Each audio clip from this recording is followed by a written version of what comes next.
विद्यार्थी मित्रांनो, नमस्कार. व्यक्तिमत्व विकासासाठी संभाषण व लेखन कौशल्य या द्वितीय वर्षाच्या मराठी भाषा कौशल्य विकास या अभ्यास पत्रिकेचे आपण रिव्हिजन म्हणजेच आवृत्ती घेत आहोत. मागील तासिकेत आपण संभाषण कौशल्य या संदर्भातील आवृत्ती घेतली. आता जो घटक आवृत्तीसाठी आहे तो म्हणजे सूत्रसंचालन किंवा निवेदन.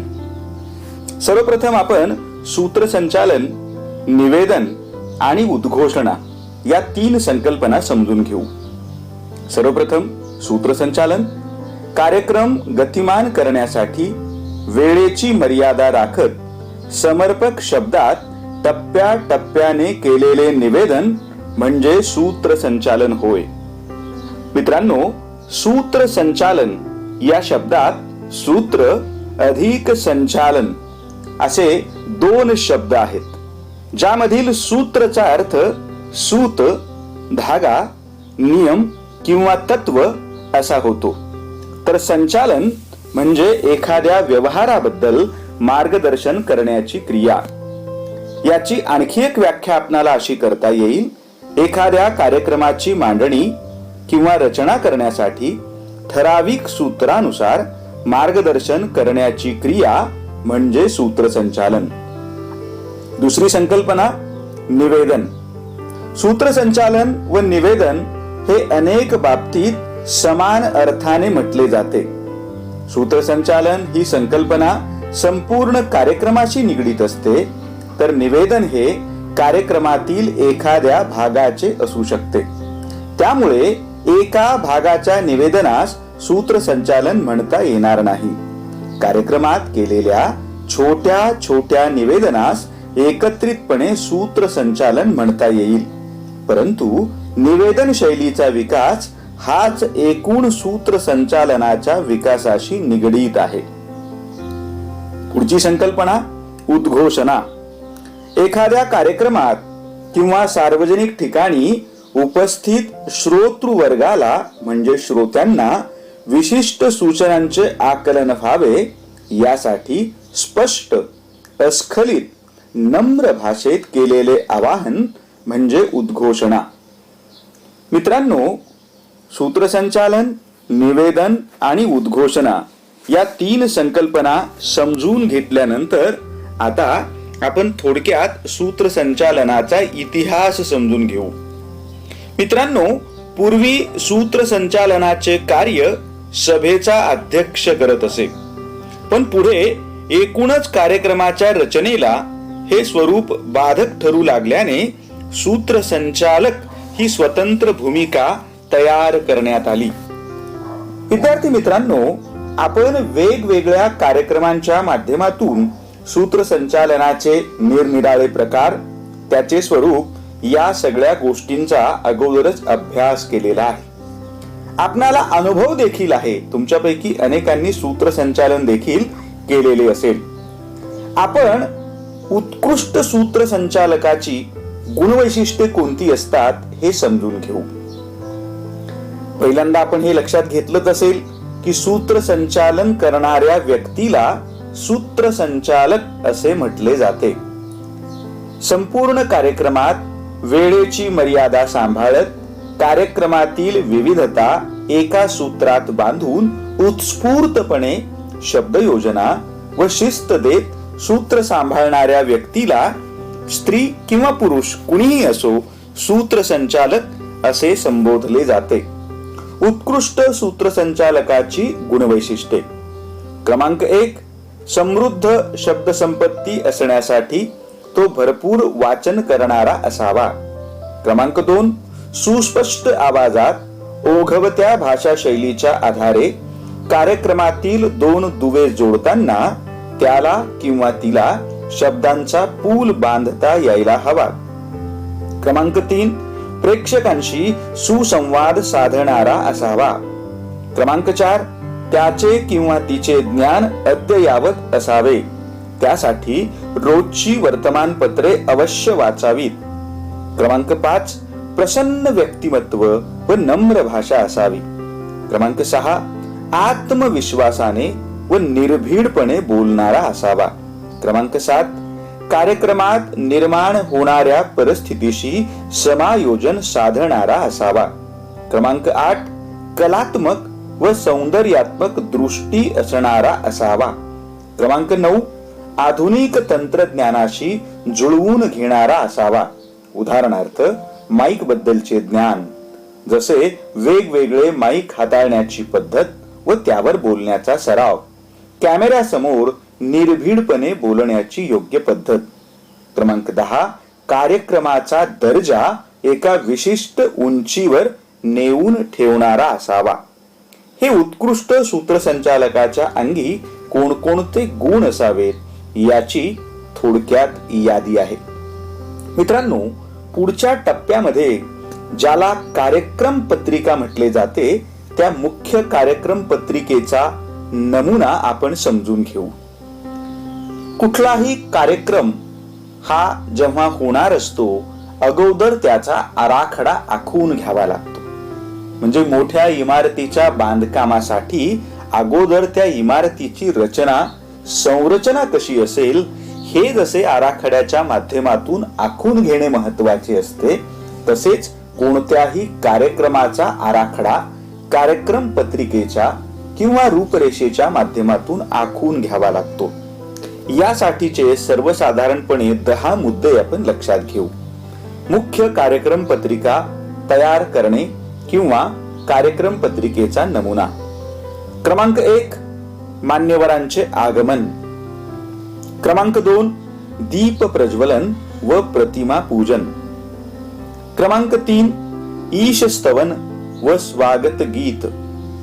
क्रमांक 4, कार्यक्रमाचे स्वरूप स्पष्ट करणारी भूमिका म्हणजे प्रास्ताविक किंवा प्रस्तावना.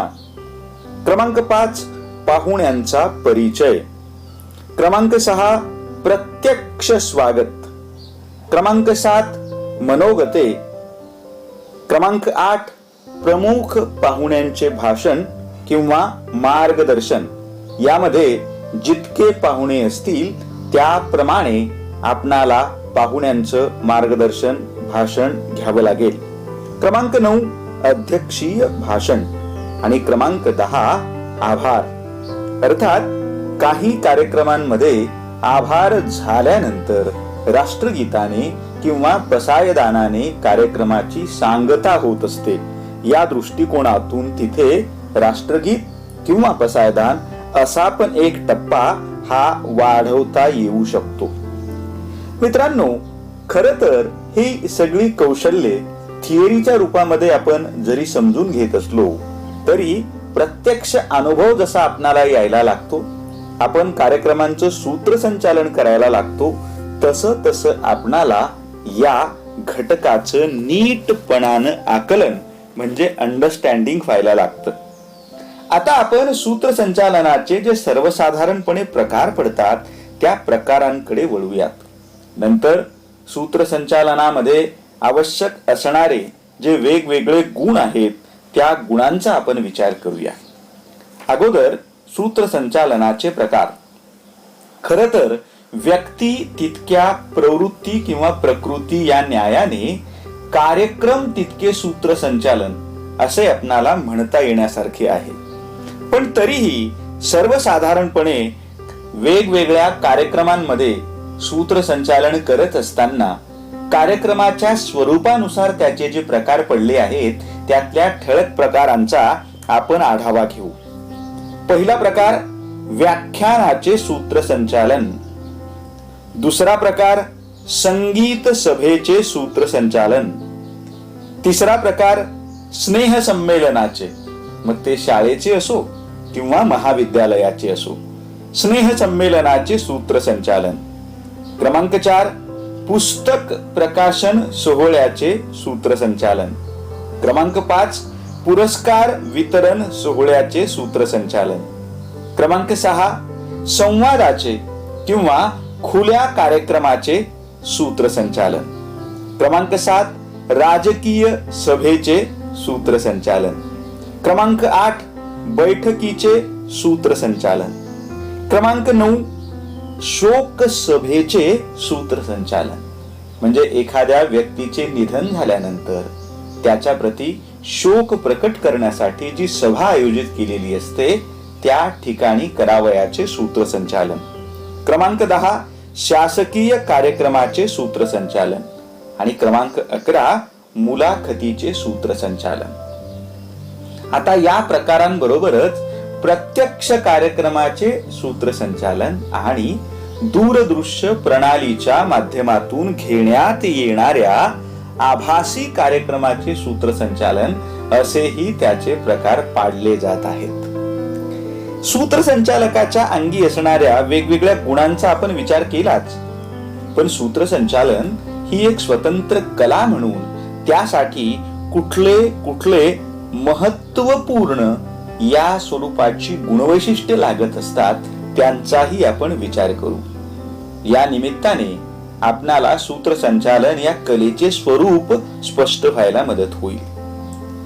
मित्रांनो, रवींद्रनाथ टागोर यांनी एके ठिकाणी असं म्हटलेलं आहे की माणूस आपले प्रतिबिंब कलेद्वारे निर्माण करत असतो. मग यामध्ये बाकीच्या जशा कला आल्या, ज्यामध्ये संगीतासारखी कला आहे, चित्रकलेसारखी कला आहे, शिल्पकलेसारखी कला आहे, साहित्य कलेसारखी कला आहे, त्याच पद्धतीनं सूत्रसंचालन ही देखील अत्यंत महत्वाची कला आहे. याकडे आपले दुर्लक्ष होता कामा नये. या कलेचे स्वरूप आपण समजून घेऊ वेगवेगळ्या वैशिष्ट्यांच्या आधारे. पहिले वैशिष्ट्य, सूत्रसंचालन ही कला म्हणजे अनेक कलांचा संगम आहे. कविता, शायरी, गझल, वात्रटिका, नाटक, अभिनय, शीघ्र कविता, भाषण कला या सगळ्या कलांचा समन्वय, सम्मिलन या सूत्रसंचालन नावाच्या कलेमध्ये झालेले असते. म्हणजे सिनेमाला जसे कोलाज आर्ट असे म्हटले जाते, वेगवेगळ्या कला सिनेमाच्या ठिकाणी एकत्र आलेल्या असतात, त्याच पद्धतीनं सूत्रसंचालन ही देखील कोलाज आर्ट ठरणारी आहे, हे आपण विसरता कामा नये. दुसरं वैशिष्ट्य, नवरसांचा आविष्कार. तुम्हा सगळ्यांना माहिती आहे की नाटकाच्या आणि सिनेमाच्या माध्यमातून वेगवेगळ्या रसांचा आविष्कार घडविणे महत्वाचे मानले जाते. तसेच सूत्रसंचालनाच्या माध्यमातून सुद्धा शृंगार, वीर, हास्य, करुण, रौद्र, भयानक, विभत्स, अद्भुत आणि शांत अशा 9 रसांचा आविष्कार सूत्रसंचालकाला घडवावा लागतो. जशी परिस्थिती त्या पद्धतीने त्या रसांचा आविष्कार घडविण्याची संधी सूत्रसंचालकाला लाभत असते. पुढचं वैशिष्ट्य आहे लवचिकता. सूत्रसंचालन करताना ताठरपणा अपेक्षित नाही, तिथे लवचिकता गरजेची आहे. पुढचं वैशिष्ट्य आहे भाषाभान. भाषा म्हणजे केवळ एक भाषा नव्हे, तर वेगवेगळ्या भाषा, यामध्ये भारतीय भाषा आणि काही परकीय किंवा परदेशी भाषा याचं सुद्धा आकलन आणि जमलंच तर त्यावरील प्रभुत्व सूत्रसंचालनासाठी गरजेचं ठरतं. आणि सर्वाधिक महत्वाचा गुण समय सूचकता. जशी परिस्थिती असेल त्या पद्धतीने त्या कार्यक्रमाचे स्वरूप आयत्या वेळी अनपेक्षितपणे बदलावे लागण्याची वेळ सूत्रसंचालकावर येत असते. म्हणून सूत्रसंचालनासाठी समय सूचकता ही गोष्ट अत्यंत महत्वाची ठरत असते. आता याशिवाय नव्या काळामध्ये सूत्रसंचालन करायचं असेल तर ते माईकवर करावं लागतं. म्हणून जो माईक आहे त्या माईकचे वेगवेगळे प्रकार, माईक मध्ये अचानकपणे बिघाड झाला तर ती दुरुस्ती कशी करायची, किंवा माईक बंद पडला तरी सुद्धा कार्यक्रम न थांबू देता त्याला पुढे कसं घेऊन जायचं. याशिवाय जर कार्यक्रम हा दूरदृश्य प्रणालीच्या माध्यमातून होत असेल तर मोबाईल किंवा कॅमेरा नेमका कुठे ठेवायचा, साऊंडची ऍडजस्टमेंट कुठल्या पद्धतीने करायची, याही वेगवेगळ्या कौशल्यांचा किंवा गुणवैशिष्ट्यांचा समावेश सूत्रसंचालनामध्ये केला जातो आहे. मित्रांनो, शेवटच्या मुद्द्याकडे आपण येऊ, तो म्हणजे उत्कृष्ट सूत्रसंचालकाची मानसिकता. साचेबद्ध मानसिकता नसावी आणि लवचिक किंवा पूरक मानसिकता असावी. कशी मानसिकता नसावी हे पहिल्यांदा आपण समजून घेऊ. म्हणजे तुम्ही कोणत्या गटामध्ये, तुम्ही कोणत्या वर्गवारीमध्ये येताय हेही तुमच्या लक्षात येईल. सूत्रसंचालकाची संकुचित किंवा साचेबद्ध कम्फर्ट झोन मध्ये अडकलेली मानसिकता म्हणजे कशी मानसिकता नसावी. नंबर 1, मला हे सूत्रसंचालन वगैरे करणे छान पद्धतीने जमत नाही असे वाटू नये. क्रमांक 2, हे सूत्रसंचालन मी ठीक केले बरे. क्रमांक 3, माझा सहकारी सूत्रसंचालक खूपच बुद्धिमान आहे, मी त्याच्यासारखे किंवा तिच्यासारखे निवेदन नाही बाबा करू शकत. क्रमांक 4, मला आव्हाने आवडत नाहीत. क्रमांक 5, मी यशस्वी होत नाही तेव्हा मलाच फारसे काही चांगले जमत नाही. क्रमांक 6, माझ्याकडे सूत्रसंचालनाचे कौशल्य नाही आणि ते मला कधी जमणारही नाही. क्रमांक 7, मी अयशस्वी झालो आहे, आता सारे काही संपले. 8, मी चांगले निवेदन सूत्रसंचालन केले असे निदान म्हणा तरी. आणि क्रमांक 9, समोरच्याला यश मिळाले तर मला भलती भीती वाटते, असुरक्षित वाटते. मित्रांनो, या पद्धतीची साचेबद्ध मानसिकता सूत्रसंचालनासाठी नसली पाहिजे. स्वतःला असे कुठल्या तरी चाकोरीमध्ये अडकवून ठेवणे किंवा न्यूनगंड बाळगणे किंवा अहमगंड बाळगणे हे सूत्रसंचालनासाठी किंवा कुठल्याही कलेसाठी कामाचे नाही. उलट सूत्रसंचालकाची वाढीस पूरक मानसिकता कशी असते ते आपण समजून घेऊ. क्रमांक 1, मला यापेक्षा अधिक चांगले निवेदन करता यावे यासाठी मी प्रयत्न करायला हवेत. क्रमांक 2, हे सूत्रसंचालन मी अधिक उत्तम करू शकेन. क्रमांक 3, माझा सहकारी सूत्रसंचालक वेगळे काय करतो याचा शोध घेऊन मी स्वतःमध्ये तसा बदल करेन. क्रमांक 4, मला स्वतःला दिलेली आव्हाने आवडतात. क्रमांक 5, मी यशस्वी होते तेव्हा मी माझ्या चुकांमधून शिकत असतो किंवा शिकत असते. क्रमांक 6, मी माझ्या मेंदूला सूत्रसंचालनाचे प्रशिक्षण देणार आहे. 7, मला यशासाठी पर्यायी मार्गाचा अवलंब केला पाहिजे. 8, मी या क्षेत्रात कठोर परिश्रम घेते असं स्वतःला बजावत राहिलं पाहिजे. आणि क्रमांक 9, समोरच्याला यश मिळाले तर त्याच्यापासून मी प्रेरणा घेतो किंवा प्रेरणा घेते. मित्रांनो, सरतेशेवटी माणूस हा आपल्या चुकांमधून शिकत जाणारा प्राणी आहे. आपणाला चांगलं सूत्रसंचालक व्हायचं असेल, चांगला निवेदक व्हायचं असेल, चांगला उद्घोषक व्हायचं असेल तर काय केलं पाहिजे? स्वतःवरती न थकता, न कंटाळता सतत काम करत राहायला पाहिजे. आपण जसे आहोत ना तसे आपल्या कलेमधून प्रकट होत असतो. म्हणून पहिल्यांदा स्वतःच्या व्यक्तिमत्वामध्ये चांगले गुण आणण्याचा, चांगल्या गुणांचा अंगीकार करण्याचा प्रयत्न केला पाहिजे. आणि व्यक्तिमत्व एकदा का चांगले व्हायला लागले की व्यक्तिमत्वामध्ये असणारे गुण हे आपोआपच आपल्या कलेमधून प्रकट व्हायला लागतात. हे तुम्ही हळूहळू प्रकट करायला लागाल आणि व्यक्तिमत्व विकासासाठी या कौशल्यांची तुम्हाला मदत होईल याची मला खात्री आहे. धन्यवाद.